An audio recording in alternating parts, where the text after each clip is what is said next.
صوبہ خیبر پختونخوا کے ڈسٹرکٹ مانسہرہ کے ایک خاص شہر بالا کوٹ میں اگر آپ سفر کرتے ہوئے اس کی مین روڈ سے بائیں طرف پہاڑی سلسلے کے اوپر جانا شروع کریں تو چھوٹے سے بازار سے گزرتے ہوئے آپ تقریباً آدھا کلومیٹر کے فاصلے پر ایک مزار تک پہنچ جاتے ہیں۔ یہ مزار تاریخ ہندوستان کے ایک نامور مجاہد اسماعیل شہید دہلوی کا مزار ہے۔ جناب اسماعیل شہید دہلوی جناب شاہ ولی اللہ کے پوتے تھے اور سید احمد شہید کے ساتھ مل کر ہندوستان کی آزادی کے لیے سکھوں کے خلاف جہاد کیا۔ اس وقت ہم جا رہے ہیں سید اسماعیل شہید کے مزار پر۔ یہ بھی انگریزوں اور سکھوں کے ساتھ جنگ میں سید احمد شہید بریلوی کے ساتھ ہی شہید ہوئے تھے، اور ان کا مزار بھی یہ بالا کوٹ میں ایک پہاڑی کے اوپر موجود ہے۔ یہ ناظرین بالا کوٹ میں شاہ اسماعیل شہید کے مزار پر ہم پہنچے ہیں۔ آئیے آپ کو ان کے مزار کے اندر لے کر چلتے ہیں۔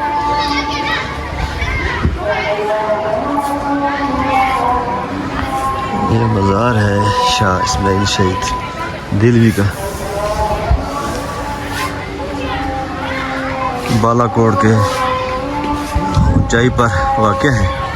یہ جناب مزار جو شاہ اسماعیل شہید کا ہے، تاریخی طور پر یہ 29 اپریل 1779 دلی میں پیدا ہوئے اور شہادت 6 مئی 1831 عیسوی میں بالا کوٹ میں ہی پائی۔ شاہ ولی اللہ کے پوتے اور شاہ عبد الغنی کے فرزند یہاں پر اسودہ خاک ہیں۔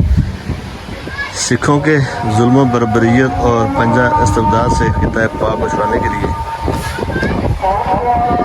تیگے وقف میدان کارزار میں اترے۔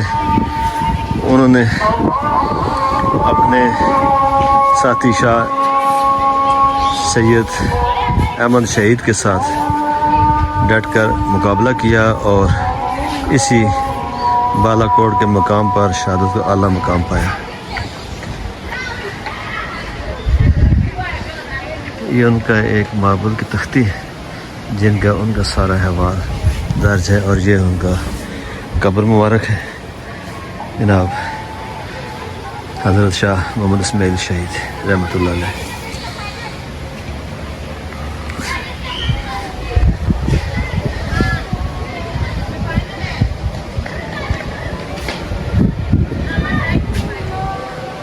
بالا کوٹ کا انتہائی خوبصورت اور پرفضا مقام پہاڑوں کے درمیان ان دونوں شخصیات کی قبور موجود ہے۔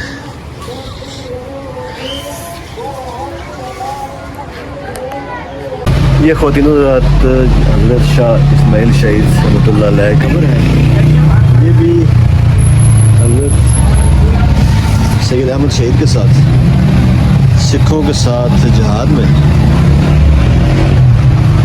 ایک ہی عرصے میں ایک ہی وقت میں یہاں پر شام شہادت نوش فرمایا، اور ان کی قبر مبارک جو ہے یہ اوپر بالا کوٹ کے مزار کے اوپر واقع ہے، جبکہ سید احمد شہید قبر بالا کوٹ کے مزار کے نیچے جانب واقع ہے۔